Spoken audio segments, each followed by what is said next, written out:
Join me as I make this cutie patootie today, my Macrame Feather Keychain. What you'll need is some string. You'll need a ruler, which is optional but helpful. You'll need a pair of scissors, a key ring, a clipboard, which is optional as well but helpful, permanent marker, optional, and a leaf or feather pattern, which is optional. So once you have those, we're set to go. You're going to start with your string, ruler, and scissors. We're going to measure out 9 pieces of string 9 inches long. So go ahead and measure 9 inches, cut that piece of string, and you're going to cut 8 more for a total of 9. Next, take your key ring and 1 piece of string, fold that piece of string in half, making a loop at the top. With that loop, place it over the key ring, and you're going to reach through the loop on top of the keychain and pull those ends through. So pull them through the loop and make sure those ends line up before you pull it tight. You want to make sure those ends are even and tight.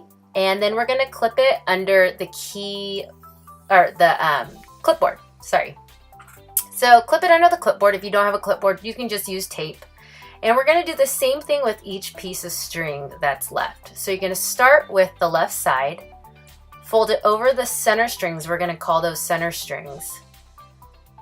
You're going to cross the right string over the end of the left string. Go under all the strings with the right string and go through that left loop you created. Take both ends, pull tight, push it up to the top, and pull it tight. Next, you're going to take the right string, put it over the center strings, making a loop on the right side. Take the left string, put it over the end of the right string, and then go under all of the strings, pull it through the right loop, and take the 2 ends, pull tight. Before you pull tight, make sure you push it up to the top, pull tight, and there you go. We're going to repeat that with each of the pieces of string now. So again, starting with the left side, take the left string, fold it over the center strings, making a loop. Right string, put over the end of the left string, under all of the other strings, and through that left loop. Pulling it tight, but before it's too tight, push it up to the top and pull tight again. Now remember, second part to the string. Start with the right side. Go over the center strings. Take the left over the center strings, making a loop on that right side. Take your left string, go over the end of the right string, under all of them, and through the right loop. Before it's too tight, make sure you push that knot up to the top and tighten it again. Remember, with every string, you're going to start with the left side. Start with the left side that goes over the center strings. And we're going to do that with all 8 strings down the middle. We're going to fast forward here, but feel free to rewind and go back to the slower versions of this so you can get that knot down. And you just keep doing this with each of the strings. And soon it will look like this.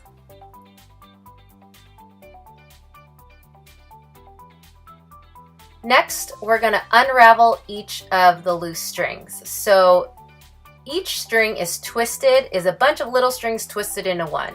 So I untwist it and take each one of those strands and separate it. If you see them starting to curl up again, you haven't separated enough of them. So go ahead and untwist each strand and then take each one of those little strings within the big string and just pull it apart. Once they're pulled apart from each other, they don't twist back up. But if you do see it twisting back up, you haven't unraveled it enough. So you're going to do that with each of the other strands.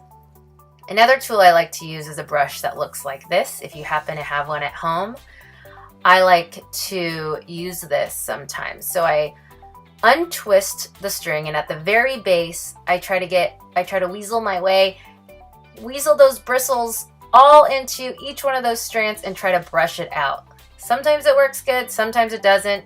Sometimes I go back to just doing it with my hands, and then sometimes I do a mixture of it like I'm doing here. It's really helpful at the end to kind of get those last little pieces. So once everything is unraveled, you'll get something like this. And I like to use my brush just to kind of get it all flat. Then I use my fingers and flatten it out. It should kind of look like a Christmas tree. You want to place the strings so they're not at the very top, not coming straight out, but that they're kind of angled down like a Christmas tree. Next, if you have a leaf pattern, then you're going to use the leaf pattern as a guide to where to cut.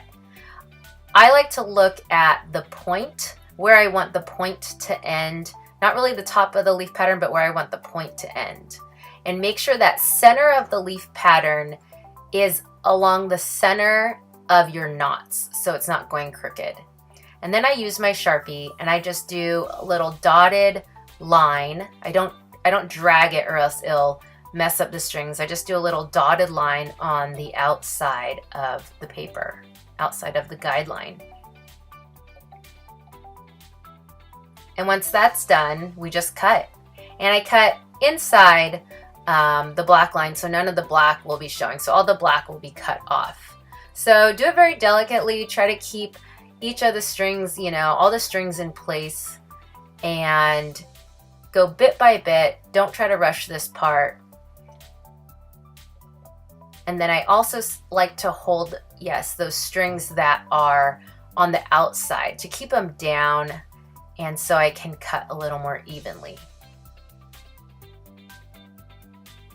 And then you work on the next side, and I like to cut the same way. Since I went from the bottom up on the right side, I want to try to go from the bottom up to the left side just so you get a more even cut.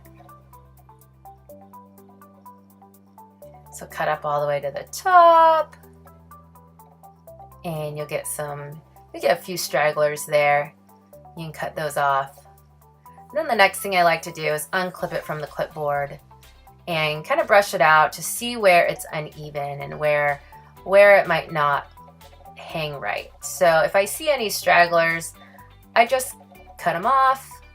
It's like trimming a little pet. Trim a little bit here and there. See how that's uneven, so we're just going to trim a little bit off. And then I like to curl the tops a little more. I don't like them so sharp, so I like to curl them. And you're done. Congrats on making your macrame feather keychain. So cute. We want to see your finished product, so tag us at Social Crafts. That's at Social Crafts. Also, subscribe when the logo pops up to our YouTube channel so you can see all the next videos coming up. Until next time, thanks.